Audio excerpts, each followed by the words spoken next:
Afternoon. Um, Name is Sean Burke. I'm here to talk about the right-of-way acquisition tools we've created. And there was some other stuff in the abstract, but we thought it was going to be a little bit longer presentation. But with the 20-25 minutes, I trimmed it down a little bit. I appreciate y'all coming out here. I don't know about y'all, but this is one of my favorite days of the year. So, Thursday and Friday are like holidays for me. I love watching basketball all day long. So when I found out the conference was this week, I was like, what is going on here? This is North Carolina. But, so we're dealing with it. I was worried they were going to do UNCW during the conference, but now it's at 10:30 at night, so that's going to be a struggle too. So I don't know which is worse. It's always great to get up here. NCGIS, this is actually where I gave my first professional presentation several years ago as a student, actually. So it's my shameless plug for to go see the student presentations. I always think they're doing some of the cool things of GIS, and they're looking at really cool things, and they're always really entertaining. So I was super nervous, and I'd like to go out and support them. And if you're a student, you're doing great, right? Because the rest of us are just faking it anyways, so you're doing just fine. So I'd like to start. Did that go? There we go. All right, so I got a new favorite tradition with presentations. Just unsolicited jokes from ChatGPT about whatever my topic is, all right? So I give zero context. I just say, tell me two jokes. So I said, tell me two jokes about right-of-way acquisition, right? So, and I did steal this bit. I saw it at a presentation. If you're here, I'm sorry. I apologize. I don't mean to take it without credit, but I don't remember who you are either. So, but why did the right-of-way agent break up with their partner? Because they kept taking up too much space. Why did the right-of-way acquisition specialist bring a ladder to the negotiation? Because they're always trying to reach a higher agreement. And I love it because apparently ChatGPT has like the same sense of humor as I do. Like, I'm dad jokes all day long. My kids hate it. These aren't even funny, but they're awesome, and I totally, I just love it. All right, so a quick overview of my topics today. I'm going to give a brief, a little overview of geo decisions. Typically, kind of gloss over that, but we've had some company news that I want to share, make sure the information gets out there. I want to give an overview of right-of-way acquisition as a whole, talk about what it is, why it's important to the project delivery process, and then I'm going to talk about 3 tools that we've developed for the right-of-way department, all kind of their own little smaller tools that increase the efficiency and help the group out. I know that there's been efforts to do larger, all-encompassing right-of-way efforts, but that's a very big task. So what we're doing, we're kind of going for those quick wins, the low-hanging fruit, trying to get each individual's life a little bit easier, start laying the groundwork for some future stuff where, getting data standardization in place, getting some document repositories, just getting everything tied together eventually. So, and again, if all that bores you and you don't want to be here, my group at the booth over there, they have the March Madness games on, so you can go watch them and check your brackets. All right, and I will, no judgment here. I wouldn't blame you one bit. All right. All right, so geo decisions. So we're 30 years, we've been in business for 30 years. NCDOT, or in North Carolina, we have a growing group. We're very active in the DOT. We've always operated here, we operate as the GIS entity, department, whatever you want to call it, of Gannett Fleming, which is a larger engineering company. So we do a lot with transportation, but we also are an Esri Platinum partner. We partner with Esri. We do a lot of, anything GIS or even data-wise. I think, GIS has evolved so much that sometimes GIS isn't even GIS. So, but the recent twist is that we had a recent merger with Trans Systems, who's another large engineering company. And so the most recent news out of that is we are going to be changing names here in the very near future. And I don't know what it is. No one knows what it is, but it's going to come out. And so the only reason I want to put that out there is just, so if you're down the road looking for somebody, looking for something, the company still exists. We're same people. We're doing the same things. We're just doing it under a separate name, and we got more resources and more people to do the job. All right? So enough about us. Like I said, I don't like being sales pitchy at these things. So NCDOT, or NC right-of-way acquisition, what's the definition, right? The definition is the real property, land and improvements, and rights therein acquired for public use to construct highways for the betterment of safety and the public. So what does that mean? In layman's terms, anytime a project's gonna happen, if it's going under construction, it's gotta happen somewhere, right? That's the basics of GIS. Everything's got a place, right? But so sometimes that somewhere happens to be on other people's property. And so the NCDOT or similar groups will have to acquire that property in order to perform the construction. So sometimes it's small parcels, little slivers. Sometimes it's the whole thing, right? It just depends on what type of projects it's going on and what it's doing. And there's a lot of things that go into this process. There's utilities involved. There's relocations of businesses involved. There's whether it's partial or total take, whether there's buildings involved, different zoning types, commercial versus residential versus agricultural. There's so much going on. It's always one of those things that's, alarming how many, not alarming, but, it's crazy when you find out, all the different tentacles that some of these things have. Something that, before you're involved in it, it just seems like a relatively basic process. So, just for example, if you have a road widening and you got, residential houses on both sides, you're going to take, 10 to 15 feet or more or less from either side. And so that's going to encroach on someone's property. And in a lot of cases, that's going to be, we're going to take the first, 5, 10 feet of there and widen the road. And sometimes, like I said, it's going to impact it enough that it becomes a total take. But there's a lot that goes on with it and the tracking of all this. All right, so now for the fun part. This is where I'm going to talk about the different solutions and then kind of talk about how we can tie them all together. Like I said, these are just 3 small components. These are for 3 smaller groups that work on 3 separate phases of this process that we've designed small applications and small solutions that help them get the job done, with the idea that hopefully down the road we are kind of laying that standardization so that we can make more improvements, incorporate more groups, tie data from one phase to the next phase to the next phase, and see how that goes. All right, so the first tool I'm going to mention is our feasibility evaluation tool right away, also known as FETRO. So this happens very early in the project delivery process. It allows, so this is where the DOT in general is evaluating different project corridors, determining which one is going to be the ultimate decision. So in that scenario, you may have multiple scenarios, and we could run this multiple times to see what that estimated cost is going to be when you run different ones. So that way you can, if one corridor goes, quarter mile this way and it impacts different houses, some of those properties have different values, could shoot up the cost. So it's not the only thing considered, but it is another factor to be considered when planning these projects.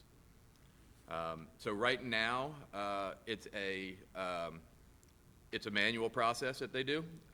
They essentially, once they receive the CAD files, they go in, they identify the parcels, start calculating what it is, or calculating impacts, and going from there. The work is generally done by some consultants, and there's no ownership there for the DOT. So, and the turnaround time is an unknown. It's kind of like a black box. You know, they could get it back in a day or two, could get it back in a couple of weeks. So they're looking to take ownership of it and provide something that will get the job done. All right, so the goal of this is to kind of streamline this process, make it more efficient. That way we don't have any delays in doing things. So our solution here, there's nothing really groundbreaking or earth-shattering or crazy about the solution. It's an ArcGIS toolbox, but there's beauty in simplicity sometimes, right? The things that you and I as GIS professionals do on a day-to-day basis, and they seem mundane or not that complicated, it's game-changing for non-GIS users. So what we did is we just gave them this toolbox in ArcGIS Pro. Anybody can run it as long as they have that license. There's zero GIS knowledge necessary. You just have to have the CAD file on your computer. Everything else interacts with the REST services, and there's no dependencies on data being in a certain spot or anything like that. It ensures that all the data is always in the same location. We're using ArcGIS Online for data storage. And so long term they can go back and get things if they need to. But it's a very simple process, and ultimately it reduced the turnaround time for these from days or weeks to 1 to 2 minutes. So ultimately, it's a fairly significant improvement. I'm not really good with time, but it seems to be. So the summary of the tool is kind of, the first step is having that CAD boundary file. So these change periodically throughout delivery. They'll get updated, so they can always have this tool available to run, to double check and rerun the numbers. Tool imports CAD data, identifies parcels that are impacted, identifies using the statewide parcel data set, using statewide buildings data sets, it's going in, it's calculating, it's pulling the value of the house or of the parcel, it's pulling the value of the improvements, it's pulling the value of the land, calculating percentages, figuring out what the estimated cost of this acquisition would be. I stress estimated because this is very early on in the process. This is before, there is much more detailed stuff that goes into it, but this is just for that first initial phase where they're trying to get an idea of what it is. So it calculates a percentage, but using that percentage, it calculates what that value of the take is estimated to be. If it exceeds a certain threshold or it intersects with the building as well on that property, we're going ahead and deeming that property a total take, which just means DOT is going to pay, the full parcel value, things like that, during their acquisition and take the entire property. So we realize it's not a perfect process. There's variables involved. Aerial imagery is out of date. The constant struggle of GIS is getting, up to date aerial imagery. The parcels, the statewide parcel data set, each county uploads them at a different interval. We are returning that date of update so that they do know, so they can be made aware, and they say, oh, okay, this date is, that was a year ago. We can't have that. We're gonna have to do it again. And then as well the building data sets, and those are, if you've ever used them, they can be rough, but they are fairly accurate and in most places, but they're not always up to date again. But hopefully with some AI and machine learning and object detection and the things that are going on right now, those data sets should be improved in the future. So it allows the user to go in and do QA on that as well. So when they do identify different parcels that are, where irregularities may happen or things are not what they're supposed to be, they can go in and change the data, right? So they can do that in ArcGIS Pro, they can do that in ArcGIS Online in a dashboard, but they are able to update it. There's manual overrides so that they can just say, this is, throw it out, we're gonna do this one, and this is the value. We're not taking the process totally out of their hands, but what we're doing is automating everything we can with the best data possible.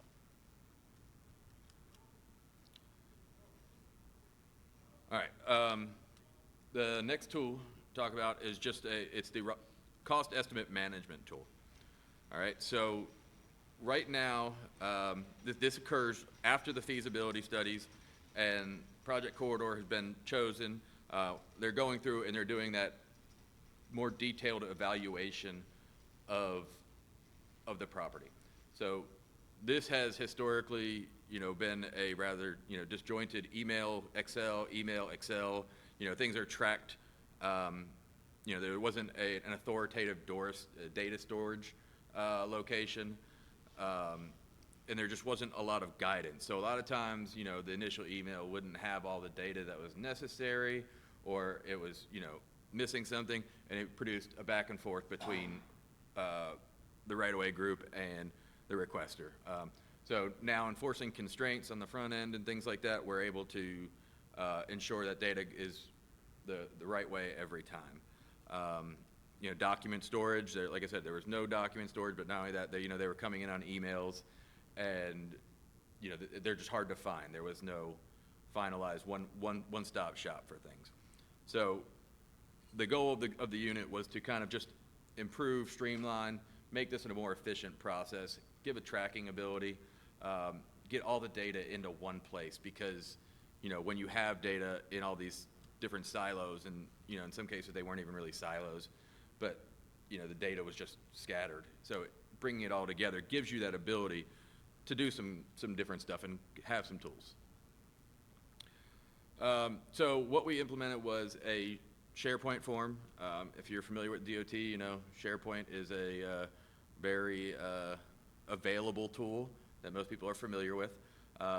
So that SharePoint form goes into a list, which it allows us to standardize that input. So we're collecting the same data every time, right? So once that's kicked through, we're enforcing, making sure all those required fields are populated, things like that. There's no back and forth between the requester. The documents are attached in the form, so that way they're stored in the same spot every time. And then we're also using Power Automate and Power Apps on the back end to trigger some of these things. All right, so there's an admin tool where the data is edited. When certain fields are changed, when statuses are changed, when comments are left, there's mechanisms in there to send email notifications so that all the stakeholders are notified, and that all the and some downline data is updated as well. So there's a lot going on in the back end that's more than just the basic SharePoint list, right? So it's also doing signature tracking. So before, approvals may have been done via email or, a PDF or, a signature. Now it's also tracking that, right? So when someone signs off, they're signing it off, it's triggering the events that are supposed to occur in the next phase. So it is it's smart enough to know what should be what the subsequent steps are when this occurs. So and then there's also a Power BI dashboard that consumes this data, and this data is available to the requester, to the other groups, any stakeholders that are involved. That data is accessible to, so people can track the status of their request. They can know what phase it's in.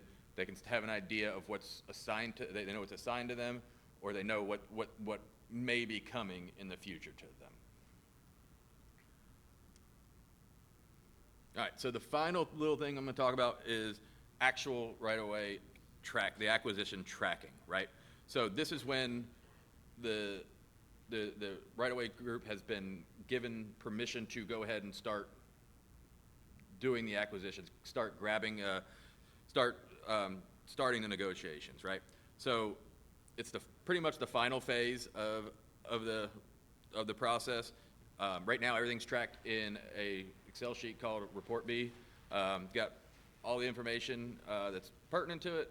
Got all the milestone dates about different statuses, and then any comments that they may have about what's going on. So, just to explain the process a little bit, they have to be authorized for acquisition, right? So there's nothing that can happen until they are given the okay to do that.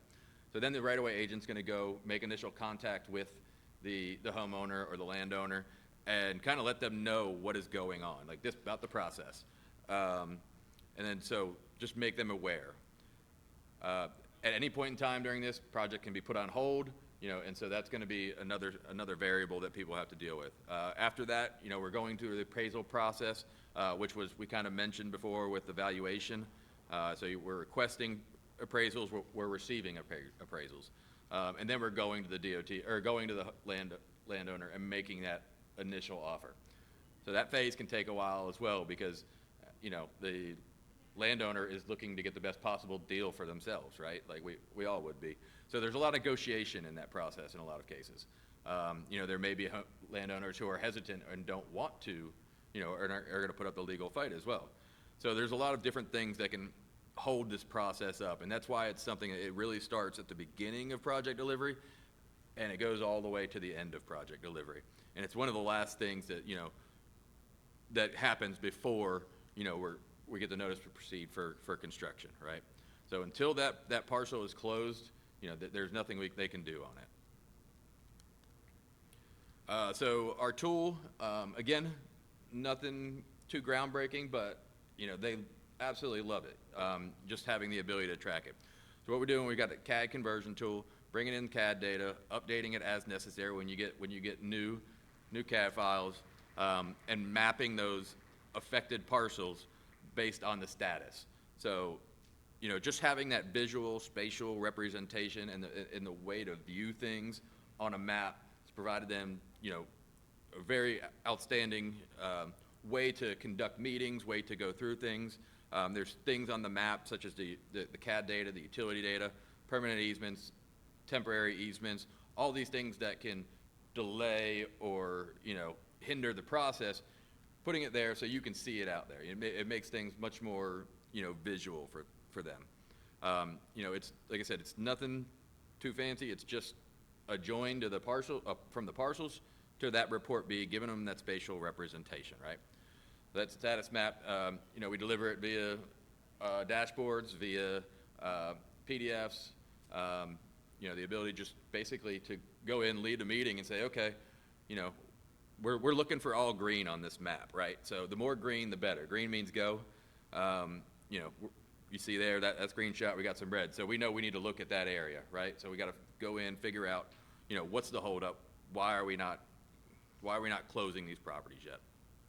And then, so what now? I think, like I stated earlier on in the presentation, what we're doing here is we're working with a handful of the groups that are involved and trying to standardize and make that an efficient process for the individual, right? Near-term wins, low-hanging fruit, things like that. I think there's probably going to be some additional ways to interact and get some additional groups in. But, laying the groundwork for that with data standardization, document repositories, it allows us in the future to start combining these tools, right? So this, in one case, the FETRO tool can eventually kick off, the cost estimate and start tying different phases together as we develop more. So, and then questions?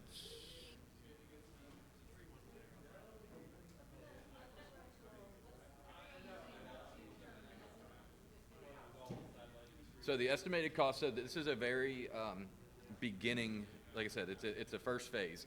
There's a lot more that goes into the evaluation. Down the road, we're looking at all the damages. You're looking at, if a fence gets taken out, if a sign gets taken out, if you're, taking a billboard. There's so much more that they're doing eventually.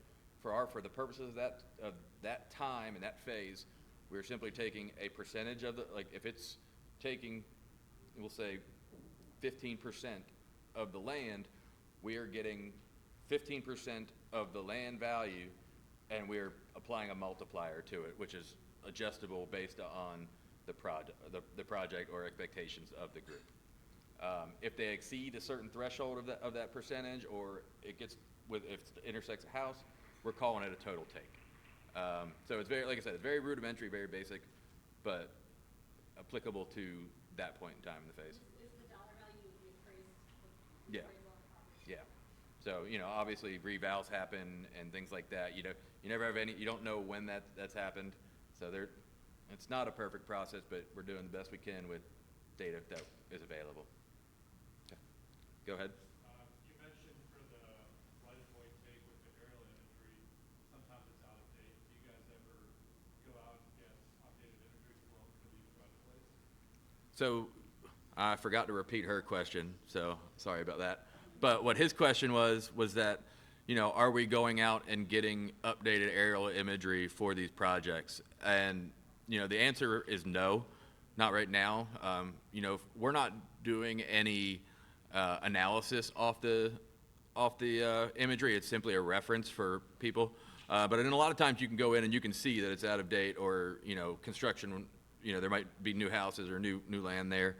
I think it's a great idea. You know, I think, you know, object detection, AI, things like that, and, you know, we could really improve the process. And, you know, I'm also a drone pilot, so I also, you know, would love to do it. It's just a matter of, you know, we're not doing it right now at this time.